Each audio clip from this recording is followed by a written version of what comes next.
The night had a strange stillness about it, the kind that makes your skin crawl even when nothing is wrong.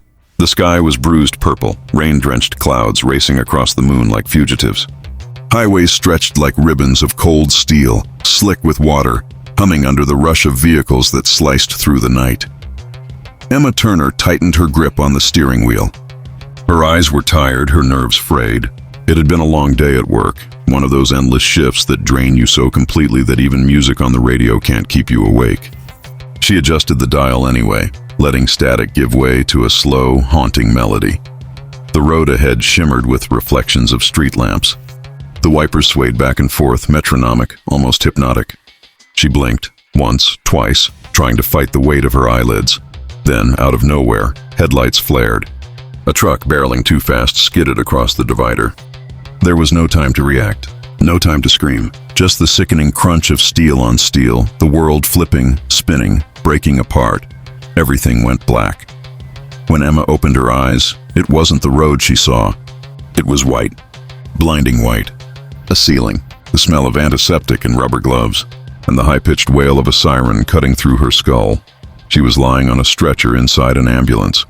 Straps held her down. Her chest rose in shallow gasps. Panic clawed at her throat. "Easy, ma'am, you're okay," a voice said. A paramedic leaned over her, face half hidden behind a mask. His hands were firm but gentle as he checked her pulse.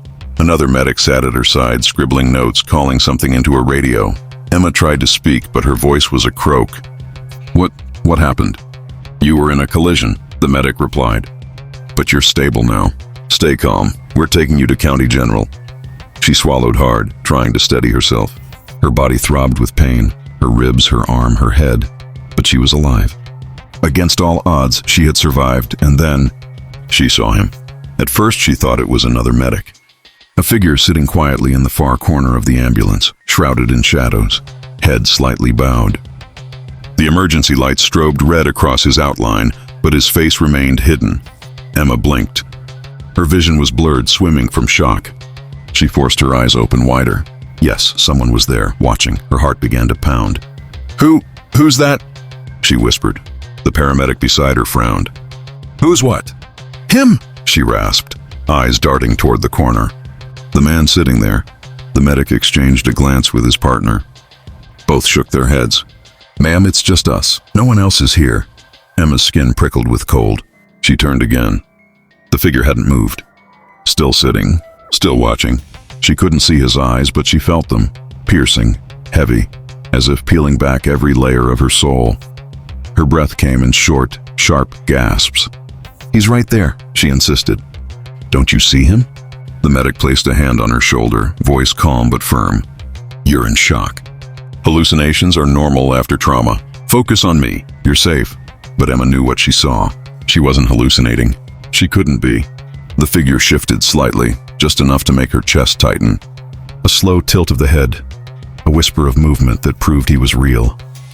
The siren wailed louder. The ambulance jolted around a corner, and for the first time, Emma caught a glimpse of his face as the strobing red light washed across it. Pale, hollow, eyes dark as voids, lips curved in something between a smile and a grimace. Her blood turned to ice. She screamed. The medics rushed to calm her, one holding her arm, the other adjusting her oxygen mask. "Stay with us, Emma. You're going to be fine." But her gaze locked onto the figure. He leaned forward now, slowly, deliberately, as if savoring her fear. His mouth moved, shaping words she couldn't hear over the siren. But she knew deep down, he was speaking to her. One word slipped from his lips. Soon, Emma's vision blurred again. Darkness swept in, heavier than before. She woke hours later in a hospital bed, the steady beep of a monitor beside her. Sunlight streamed faintly through blinds. For a moment, she convinced herself it had been a dream, a cruel trick of her broken mind. But then the nurse entered. She checked Emma's vitals, smiled kindly, and said, "You're lucky. Very lucky." The paramedic said you were calm the whole ride. Barely spoke a word. Emma froze. "Calm? Barely spoke?" That wasn't true. She had screamed. She had begged them to see what she saw. She had nearly ripped her straps off. Her throat tightened. Did they say anything else?" The nurse frowned, shaking her head. "No, They just said you kept staring at the empty corner of the ambulance, like you were looking at someone. Emma's body went cold. She turned her head, staring at the corner of her hospital room, as if expecting him to be there. Empty. But in her mind, she could still see him. The pale skin, the hollow eyes, the whisper of a word that clung to her soul like poison. Soon, and Emma knew, with a certainty that made her shiver, this wasn't over. The hospital was supposed to be a place of safety, but for Emma Turner, every shadow stretched too long. Every whisper lingered too close. Nurses passed in and out of her room, doctors checked her vitals, but her eyes always drifted toward the corners. Corners where someone could sit, corners where he could return. She hadn't slept since the crash. Every time her eyelids closed, she saw him again, the hollow-eyed figure, his lips forming that single word, soon. One morning, Detective Ryan Calloway entered her room. A tall man, trench coat damp from the rain, notebook in hand. He gave her a professional but reassuring nod. "Miss Turner," he began, "I'm here about your accident. We need to go over the details again." Emma's voice trembled. "It wasn't just an accident. Someone was there, in the ambulance, watching me." The detective raised an eyebrow. "You mean one of the paramedics?" She shook her head violently. "No, he wasn't supposed to be there. They said I was hallucinating, but I wasn't. I saw him. He spoke to me." Detective Calloway scribbled something in his notebook, but kept his voice calm. "Can you describe him?" "Pale skin, dark sunken eyes, like he wasn't alive at all." She hesitated. He said one word, "Soon." The detective tapped his pen against the page, studying her.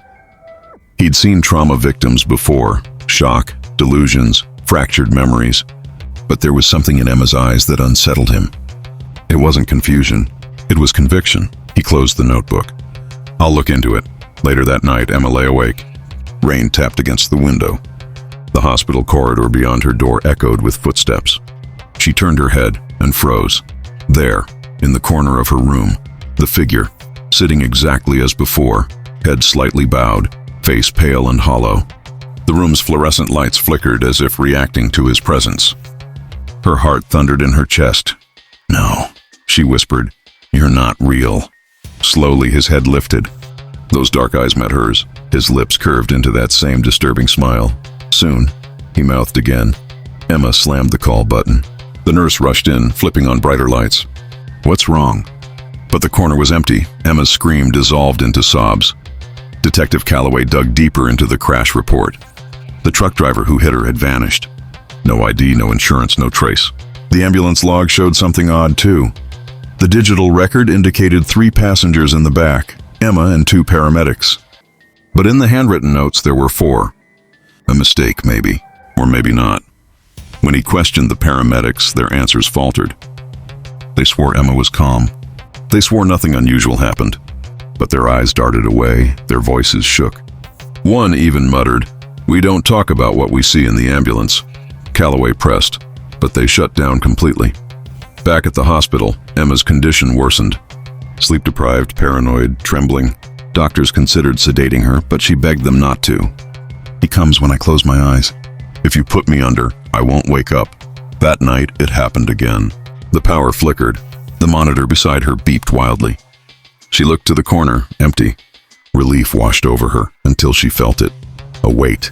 The mattress dipped beside her. Slowly, mechanically, as though someone invisible had sat down.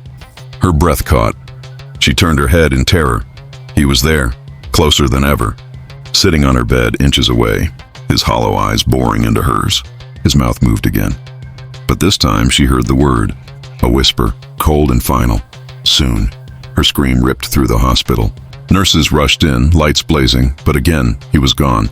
Detective Calloway returned the next morning, drawn by her desperation. She told him everything. For the first time, she saw doubt flicker in his stern face. Not the doubt of disbelief, but of fear. He leaned closer. "You're not the first." Her blood ran cold. "What do you mean?" "There have been others," he admitted. "Crash survivors, different ambulances. They all reported the same thing. A man sitting quietly in the corner, pale, watching, always whispering the same word, soon. Some said he followed them to the hospital. A few never made it past the first week." Emma's chest tightened. "Who is he?" Calloway shook his head. "No one knows. Some think he's death itself waiting. Others think he's a shadow, something that slips between life and death, drawn to those who almost cross over. The department doesn't investigate these claims officially. Too unexplainable." Emma swallowed hard. "So I'm marked?" The detective's silence was answer enough. Days passed in unbearable tension. Emma refused sleep, jumping at every flicker of shadow. The figure appeared again and again, always closer, always whispering. Each time, no one else could see him. One stormy night, lightning split the sky outside her window. The hospital power flickered out completely. Darkness swallowed her room, and in that darkness, she wasn't alone. The whisper came from right beside her ear. Soon, a cold hand brushed against hers. Emma's heart stopped. The lights snapped back on. Nurses rushed in, but her monitor was flatlining. They fought to revive her. Chest compressions, adrenaline, shouts of urgency. And just when they were about to give up, Emma gasped back to life. She survived again. But the look in her eyes had changed. Hollow, haunted, almost like his. Detective Calloway visited her one last time. She stared at him with a voice that was barely her own. "He's not leaving. He's waiting. Every time I cheat death, he comes closer. Next time, I won't wake up." The detective had no answers. Only silence. Emma was discharged weeks later, fragile but alive. She tried to rebuild her life, but she never drove again. She never slept in complete darkness.